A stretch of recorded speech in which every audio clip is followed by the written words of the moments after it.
Hello and welcome to this mini sort of podcast with me, Angela Smith. Gareth's down the pub having a drink, so he won't be with you tonight. But on behalf of Standing Tall, the podcast, we'd like to wish you all a Merry Christmas. And for those who don't listen to us before the New Year, have a great New Year. Obviously today we've been down at the press conference with Tony Pulis. He's talked about all things from racism right the way through to his New Year wishes. So I won't say any more. Have a great Christmas. We'll speak to you possibly, or depending upon how merry Gareth is, before or after the match against Wigan, and have a great time. Go on, Stoke. Tony, do you have any thoughts on the racism debate that everyone's talking about at this moment and is on everybody's minds? I think this country is as good as any country in the world. We're multiracial, and you know, the way people have mixed together in this country has been absolutely fantastic. You know, I think our lads, the black lads who have come in from France, and ask them how they get treated in England and the way that they're looked after in England compared maybe to even France, and they will say there's a great difference, the way they've been accepted, the way they've been looked after, and the way they've been treated. So I think we've got to be careful. There might be isolated incidents and people might do it and not realise they're doing it, but I think generally, you know, there's not a better country in the world than our country, in respect of the way we mix with every nationality, every colour, every creed. I've been in football for a very, very long time, and you know, I've never known in any respect be, you know, nasty or in vindictive way. Not in the clubs that I've worked with and worked in. Peter Crouch has had a rough week on all sorts of fronts. How is he after that? You know, he came in on Monday with headaches. We got it all sorted out, and as far as I'm concerned, you know, hopefully, fingers crossed, will be training today. I've not spoke to Peter about that, but I'll speak to him this morning. And you know, that's never a good thing, and it's something that is regrettable in lots of respects. But you know, he'll be, you know, he's been fantastic, Crouchy, since we've signed him. You know, not just as a player, but as I've said, as a person and as a character around the place. He's been absolutely top. I'll have a chat with him today. I'll see where he is, but you know, I'll be very, very surprised if he's not up and ready to go for the Villa game on Boxing Night. Tony, any thoughts of the transfer window? Is it going to be a busy period as it was in the summer, or is it perhaps not going to be as hectic? What you can, we'll see what happens. You know, we've got a good squad here. We've got some players who want to play football, you know, and are desperate to play football. And if we can get them fixed up, if there's a little bit of room to bring one in or bring two in, then we'll try. If not, we'll get on with what we've got wrong. So it won't be half as busy as that. The Villa game, then, how do you see it? I think Alex has gone in. You've got to give him time. You know, it's a new club for him. He's taken over in very difficult circumstances. You know, they've lost a few quality players, and you know, the fact that he's gone from their rivals to manage them is always going to be difficult. So that's going to be tough for him personally. But it's a great football club. They've got great players there, and you know, we're expecting a real tough game on. But we've created lots of opportunities, and luckily we've got the players now who take those opportunities, and players within the team who can score goals, small different areas, and it's a nice thing to have. But you know, like I say, we've got a good first part of the season. You know, what we've got to do now is make sure that we keep our foot firmly down on the pedal and keep pushing forward. It's been a great season for the club, probably one of the best. What are your thoughts about that? Well, my chairman thinks it's one of the great years in the history of Stoke City Football Club, and he's in his mid-70s. The club's 148 years old, so he's seen half of it, or nearly half of it. So, you know, if he says that, then, you know, fine. That's pleasing for me and everybody else. No, we've done fantastically well when you think of the amount of games that we've had to play with the Europa Cup and the points that we've got in the Premiership. I think people sometimes underestimate, you know, what we've managed to achieve, but it's, you know, we've only, you know, it's only halfway through, so, you know, it's still the most important half to come, and we're desperately keen to have a go and give it our best against Valencia. We want to do well in the FA Cup, and we want to get as many points in the Premiership as we can. So there's lots of challenges ahead for us, and like I say, there's never an easy game in the Premiership, and as soon as you start thinking you've cracked it, then you'll soon fall down. Every game that we play, we look at respect it and respect the points that we need to gain to get safety. You know, our aim, and people might laugh and mock, is to get safe as quickly as we possibly can, because you know, that's so important for this football club to stay in the Premiership. The cup games and you know, what we're doing in Europe is just a bonus for us. You know, the Premier League is our bread and butter.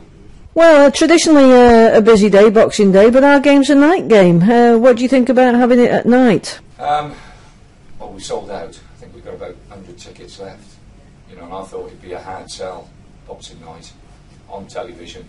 You know, families and, you know, have been together and obviously have eaten and drunk a lot for 2 days. You'd think they'd want to sit in their chairs and maybe have a rest, but you know, it's phenomenal, really. You know, the way the tickets have been sold, it's a great tribute to our supporters. And you know, I think the televisions have certainly been watching our own games this year. I don't know how many games they've televised, but we seem to be pretty popular at our place. What do you think of the Villa team? They've got some great players, and how's our injury front looking? So one or two little knocks and bruises, and you know, Glenn's obviously still struggling a little bit. We've got one or two others who are carrying knocks. So we'll have to look today and assess what we've got and work with the players who are fit to go. I think you know, it'll be a cracking game, local derby, sold out. You know, night game at the Britannia is always special, and our supporters will be looking forward to it. And, you know, it's not far for the Villa supporters to travel as well, so it'll be a great game, I'm sure. And you know, we're just hoping that we get that little bit of luck that you need to win football matches at this level. Well, Glenn obviously is still sore with his calf. I'm not sure how close he'll be for the game, or whether he'll miss it. We've got one or two other little knocks and niggles that we'll look after this morning. I think it's very, very important that you know, we try and settle people down, because there's so many games coming up. How's Peter fitted in within the club? Yeah, it was always. He'll be in today. You know, he had all tests. He was having headaches, and we just covered ourselves, really. And we're hoping, and you know, I'm really hoping that he'll be okay and ready to go. And I expect him to be fit for Villa. He's been a breath of fresh air, really. You know, an experienced player, the quality he's got and what he's done, the way he's come in and embraced the football club and embraced the people around has been. You know, he's been a great signing for the club. They've got some good players, haven't they, the Villa? They could bend at Bonlow, you know, Eski, people like that. They got real quality. Petrov is a fantastic player in midfield. You know, Dunn, Collins, Quayler. You know, you just go through it. It's just Warnock. You know, it's just a very, very good squad. You know, it's for the punters. You know, the football is for the punters. So, you know, they've shown their appreciation by buying the tickets. And you know, I thought it'd be a hard sell, but it's turned around and not been a hard sell at all. You know, it's sold out. I think there's 100 tickets left, so fantastic for our supporters. And it'll be a great night. You know what the Brits like. Everybody would have had their fill of food and drink, and you know, that place will be rocking.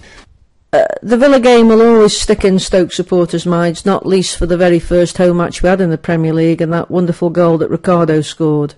I can see Rick's goal now. You know, I'll never forget that goal. That's one of my favourite, if not favourite, goals. You know, I thought it was a fantastic goal.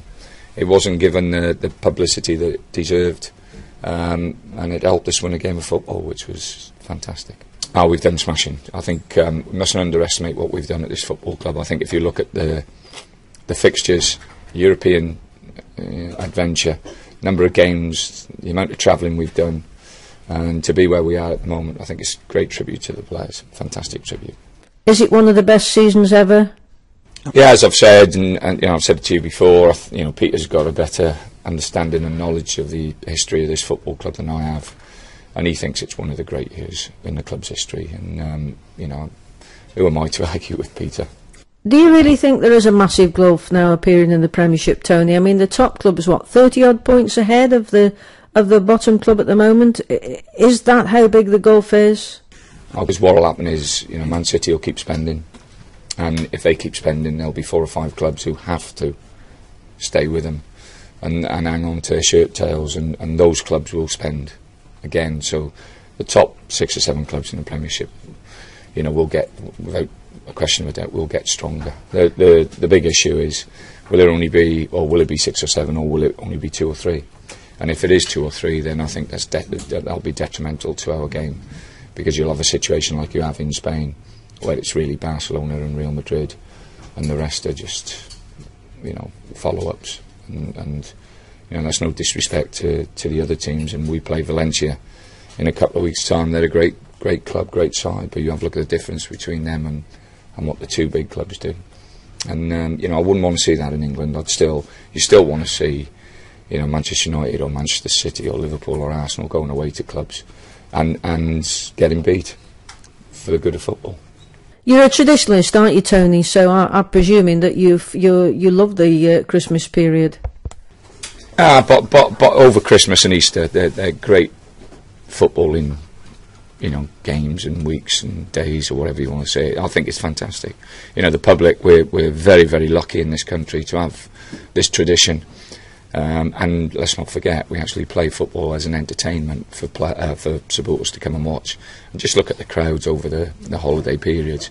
You know, everywhere's sold out. And, you know, that's what we do it for. We do it for the public. And there's no better time. You know, the public are fed up of sitting next to the fire, eating and drinking. They want to go out and see something. The wives want to get them out as well. So it's fantastic. You never look back. I'm always looking forward to the next game and the next game and the next game. Maybe when I'm having my glass of whiskey in a few years' time, sat at home in front of the fire, I'll look back and think, well, that wasn't a bad year. Tony, it's a busy period traditionally at Christmas, but it's just a normal week for Stoke now, isn't it? We're getting used to these 3 game weeks. Yeah, you know, they're obviously we won't have to do as much travelling as we used to, but yeah, so I mean, you've got, like I say, I think traditionally they should stay. I think they're great periods and great times. I know, you know, 1 or 2 of the managers would like to have a winter break and break it all up and give players a rest, but you know, I'm not so sure that's right. I'd rather keep everything in place. And has the experience of the Europa Cup made any difference to the way you'll look upon these matches?